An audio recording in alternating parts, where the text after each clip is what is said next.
Bom dia, galerinha, acabei de acabar meu pedal com a esquadra aqui. Deixa eu até ver quanto que deu. Peraí, deixa eu ligar esse trem.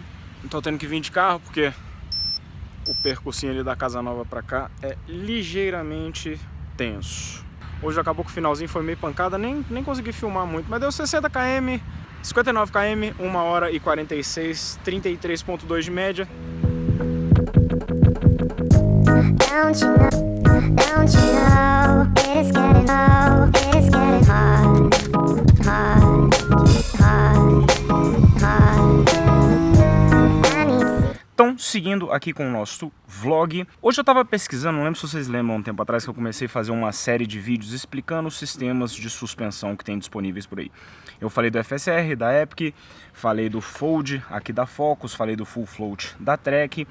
E eu estava pesquisando há um tempo atrás sobre o Maestro da Giant, que inclusive algumas pessoas pediram para que eu falasse sobre ele. E eu estava pesquisando e tal e tudo, e assim, sempre que você vai ler sobre o sistema de suspensão, sempre tem aquela coisa que a equipe de marketing da empresa fala, porque ela é boa, porque ela tem uma independência de frenagem, ela tem uma rigidez na hora que você vai pedalar e etc. E a conversa é geralmente mais ou menos a mesma. Daí eu resolvi fazer uma pesquisa para entender quais são os aspectos que fazem com que uma suspensão seja boa ou não, né? E aí eu estava dando uma pesquisada sobre quais são os fatores que fazem com que uma suspensão seja boa ou ruim. E isso vai um pouco além do formato da suspensão em si, porque você tem suspensão single pivô, como essa Fold aqui, por exemplo, da Focus, que ela é uma suspensão single, apesar de ter esse sistema aqui, isso aqui não gera um sistema de pivô do sit stay. A suspensão ela realmente gira só em volta deste pivô aqui do centro. Já a Trek, por exemplo, a minha outra bicicleta, ela tem o Rocket Arm que tem aqui, Rocker Arm, né, que fica aqui, e aí sim você tem um sistema de pivô que faz com que o braço gire de uma forma diferente antes de chegar na suspensão. O sistema da Specialized, por exemplo, o FSR, eles tinham um pivô aqui, então tem vários sistemas diferentes, mas não necessariamente esse sistema de link vai influenciar numa dessas características aqui que eu vou citar. Então, bom, eu até anotei aqui, eu vi inclusive muita informação num canal que se chama André XTR, se eu não me engano. Apesar do nome, o cara não é brasileiro, ele só faz vídeo em inglês com um sotacão, sei lá, o cara parece da Eslováquia, alguma coisa assim. Mas o canal dele é bem legal, tem muita informação, o cara faz umas animações em CAD, inclusive eu vou usar muitas das animações dele aqui para explicar algumas coisas que eu vou falar aqui. Então, bom, existem 4 conceitos importantes de se saber para se avaliar se uma suspensão é boa ou ruim. É difícil você chegar nessa conclusão analisando a bicicleta. Talvez se você for um engenheiro ou alguma coisa assim, se você tiver um sistema de CAD, você consiga fazer essas contas, mas é só para vocês saberem do ponto de vista teórico, né? Um deles é o pedal bob, que eles chamam, os nomes são todos em inglês aqui porque não tem tradução direito disso para português. O pedal bob é justamente quando você está pedalando e a suspensão traseira da bicicleta fica afundando. Por que isso acontece? Porque, primeiro, pela física da coisa, que nem um carro, por exemplo, quando você acelera um carro, o carro tende, o peso, a inércia faz com que o peso tenda a vir para trás. O carro se desloca para frente e você tem aquela transferência de peso para trás, porque o carro foi para frente, ele tende a ficar parado, então ele tende a jogar o peso para trás.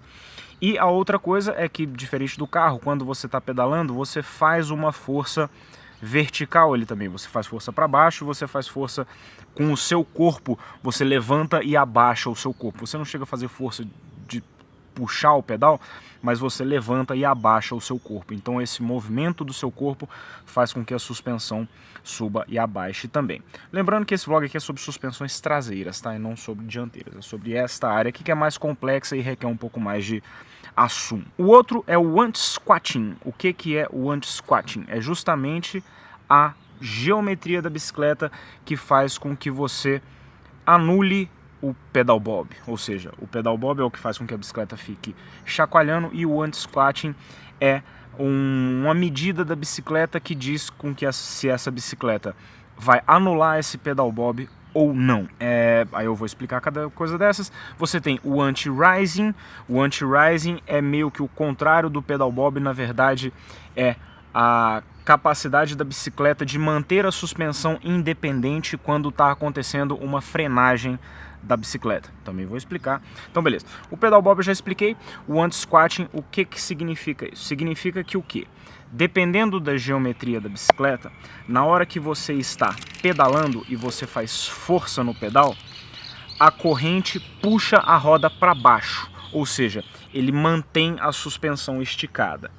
Ela empurra o cassete, toda essa estrutura aqui para baixo, e isso faz com que a suspensão se mantenha esticada. Ou seja, na hora que você faz força para baixo, apesar da força para baixo que você está fazendo, a corrente empurra a roda para baixo também e anula esse pedal bob que você está fazendo. Bicicletas que têm 100% de anti-squatting são bicicletas que, independente da força que você fizer no pedal para baixo, a força que a corrente vai fazer no cassete vai fazer com que a roda fique parada e você não tenha o pedal bob. Como que se mede esse anti-squatting? Você tem a medida percentual mesmo, mas você tem uma aproximação de posição que serve para indicar se a bicicleta tem ou não uma boa estabilidade, ou seja, se ela vai reagir demais na hora que você estiver pedalando ou não, se ela vai reagir de menos. Esse vlog vai ser bem técnico, tá? Desculpa aí, mas eu acho que de vez em quando é legal fazer essas coisas.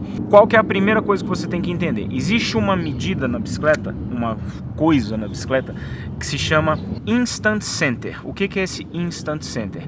É o local por onde a roda e o freio da bicicleta estão girando em volta. Ou seja, vamos supor que esse aqui seja o Instant Center e esse aqui seja o cubo da bicicleta. Se a roda da bicicleta faz um giro em volta da minha mão aqui, a minha mão é o Instant Center. Em bicicletas single pivô, como essa daqui, você tem o Instant Center é o pivô, porque a roda ela vai girar aqui em volta, ela não vai fazer um movimento mais complexo do que isso. Se você tiver vários pivôs, aí você tem que fazer, na verdade, entre os pivôs, você tem que fazer uma projeção dos pivôs, como eu estou mostrando na imagem aí, e aí o Instant Center ou vai ser mais para frente ou em algum outro local, então varia. Na single pivôs, como essa Focus aqui, é mais fácil porque ele é aqui mesmo. Então, se você pegar esta medida aqui do centro do cassete até aqui, você tem o swing arm, o braço de swing, digamos assim, que é justamente essa projeção entre o centro da roda e o instant center aqui, que é esse centro instantâneo, digamos assim. E esta medida aqui, a corrente, eu deixei a corrente no meio do cassete propositalmente, porque esse aqui é o chainline da bicicleta. O chainline é quando você deixa a corrente mais ou menos, tem umas moscas voando aqui, a corrente mais ou menos no meio do cassete, e ela faz essa média de posição da corrente com relação à coroa. Você juntando o swing arm, fazendo a projeção do swing arm e a projeção do chainline, você vai ter uma interseção entre esses pontos um pouquinho para frente aqui. Se você passar uma linha reta aqui e uma linha reta aqui, você vai ter um ponto de interseção mais ou menos aqui onde está a inserção da suspensão, aqui alguma coisa desse tipo. Então beleza, você descobriu o Instant Center para você poder fazer o swing arm, você descobriu o chainline para fazer aqui e você descobriu o ponto de interseção. Para você descobrir se essa bicicleta tem um anti-squatting bom ou não, ou seja, se ela vai reagir muito, se ela vai ficar balançando demais na hora que você estiver pedalando, ou se ela não vai ficar balançando demais, você tem que traçar uma linha imaginária de onde a bicicleta encosta o pneu no chão aqui, até encontrar essa interseção aqui do swing arm com o chainline. Se esse encontro dessa linha que sai aqui de baixo até o ponto aqui ficar entre 45 graus, ou seja, você tem 45 graus de inclinação mais ou menos daqui até aqui, próximo a isso, ou seja, você teria uma projeção por aqui assim, essa projeção significa que a bicicleta tem um bom anti-squatting próximo a 100%. Se essa projeção ficar muito próxima daqui, significa que a bicicleta tem um anti-squatting ruim, ou seja, ela vai reagir pouco demais, ela vai ser uma bicicleta balanguenta na hora que você estiver pedalando em pé ou fazendo força, ou se ele ficar aqui para cima demais, significa que ela tem força demais de anti-squatting, ou seja, em várias situações a suspensão não vai trabalhar direito, porque o tempo inteiro a corrente vai estar tensionada demais, empurrando a roda para baixo, e isso vai fazer com que a suspensão não trabalhe direito, né? Inclusive esse é um dos pontos negativos do do anti-squatting. O que os caras falam? Por exemplo, se a bicicleta tiver anti-squatting demais, ou seja, a corrente fizer com que a roda force demais a suspensão ao contrário, vamos supor que você está pedalando em pé numa subida técnica. Numa subida técnica é interessante que a roda absorva um pouco de impacto. Se você tiver anti-squatting demais, na hora que você estiver pedalando em pé e a roda acertar em alguma pedra, alguma coisa assim, ou uma raiz, qualquer coisa, a pressão que você está fazendo na corrente vai fazer com que a suspensão não trabalhe, porque a suspensão vai estar forçando demais para baixo e ela não vai chegar a absorver o impacto porque ela tem anti-squatting demais. Ou seja, isso não é interessante. E aí você tem também o anti-rising, que o anti-rising, como eu falei para vocês, é o contrário. Porque o que acontece? Quando você freia a bicicleta, você tem a questão contrária. O peso do ciclista é jogado para frente. Quando você acelera, em tese, você é jogado para trás, e quando você freia, você é jogado para frente. O anti-rising é justamente... E quando você é jogado para frente, em tese, a roda da bicicleta tende a ficar no chão, o resto da bicicleta vir para frente, e isso faz com que a suspensão se estenda. Só que, até chegar um pouquinho mais para cá, como a pinça de freio tá aqui, ligado no sit stay ali para cima, na hora que você freia, o giro do disco faz com que você tenha uma pressão no sit stay e isso faz com que você tenha uma compressão da suspensão, ou seja, na hora que você está freando, você comprime a suspensão e isso, em tese, tem um certo debate com relação a isso, se realmente isso interfere ou não. Hoje em dia tem muito marketing das empresas dizendo que é realmente bom você ter uma independência da suspensão, ou seja, na hora que você está freando, a sua suspensão continue trabalhando normalmente, independente da frenagem. Então, não se tem muito uma conclusão se isso realmente interfere, mas enfim, eles falam. Então, como é que se chega para você saber se a suspensão tem o anti-rising bom, né? Se você tem muito anti-rising, isso faz com que a suspensão fique muito dura enquanto você tá. Ou seja, se a suspensão não reagir demais à frenagem, se ela não for comprimida pela frenagem, em tese, hoje em dia o consenso da indústria é que isso é bom.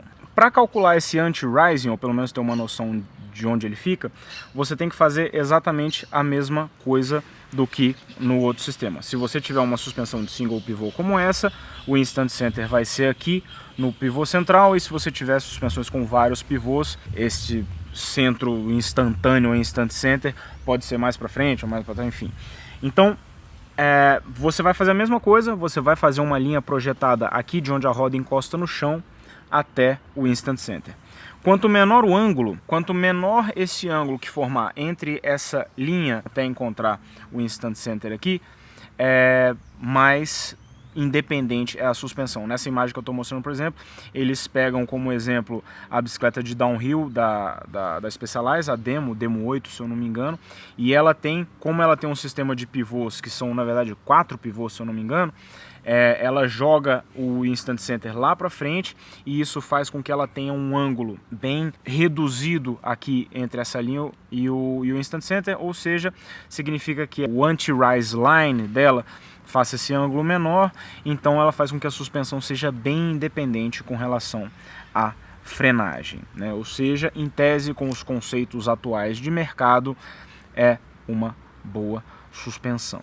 Bom, eu sei que é um monte de informação técnica, é um monte de coisa complexa, eu também demorei para entender, mas eu acho que é interessante vocês saberem, que nem como eu estava vendo lá a explicação da bicicleta da Giant. Então você vê muita coisa e tal, mas você tendo esses conceitos e entendendo como é que funciona isso, eu vou até deixar os links aqui para vocês assistirem esses vídeos desse canal André XTR, que você tendo uma ideia da bicicleta, você olhando ela, você já consegue fazer algumas projeções aqui rápidas. Por exemplo, essa Focus, ou seja, se ela tem o instant center aqui, né? Ou seja, ela tem o swing arm aqui, o chainline é aqui, vai ser mais ou menos próximo, ou seja, se ela tem essa linha de anti-squatting por aqui, ou seja, significa que ela realmente vai ter uma boa firmeza na hora que você estiver pedalando.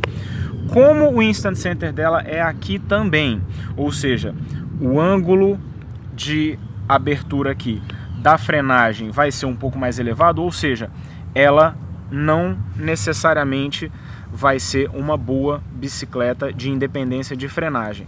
Ou seja, então você consegue fazer uma rápida análise aqui, até para ver se o discurso do marketing da empresa está refletindo a verdade. Lógico que você tem outras situações, por exemplo, a Specialized. A Specialized tem o Brain. O Brain, o que ele faz? Ele é um sistema que trava a suspensão na hora que você está pedalando em pé. Ou seja, independente de você ter essa questão geométrica da bicicleta para fazer com que ela trave a suspensão, você está com a suspensão travada na hora que você funciona em pé. Então o Brain passa por cima disso. Então isso aqui é mais uma análise geométrica para mostrar como você faz com que a suspensão funcione. A Trek, por exemplo, tem lá o Reactive, que o Reactive muda a compressão da suspensão na hora que você tem impactos, você está pedalando em pé, você tem impactos menores, ou quando você tem impactos maiores, que ela tem uma válvulazinha lá que aumenta a câmara aqui de compressão. Então você tem várias coisas. Então, mas pelo menos assim, para servir como um norte para vocês entenderem como é que funcionam esses conceitos de pedal bob, anti-squat, anti-rising e coisa, e vocês saberem assim, olhando para a bicicleta e tendo uma noção de fazendo essas projeções e vendo tudo direitinho, para vocês terem uma ideia de como que essa bicicleta vai se comportar através dessa análise de geometria da bicicleta. Beleza? Bom, espero que não tenha ficado muito chato, muito complexo. Achei legal fazer isso. E aí, com essas informações, eu vou continuar depois fazendo a sequência de vídeos lá sobre as suspensões e as outras marcas e quais são os sistemas que eles usam e analisando com base nisso. Belezinha? Então é isso aí, galera. Falou pra vocês, abraço, se inscreve no canal, like no vídeo e deixe seus comentários. Don't you know?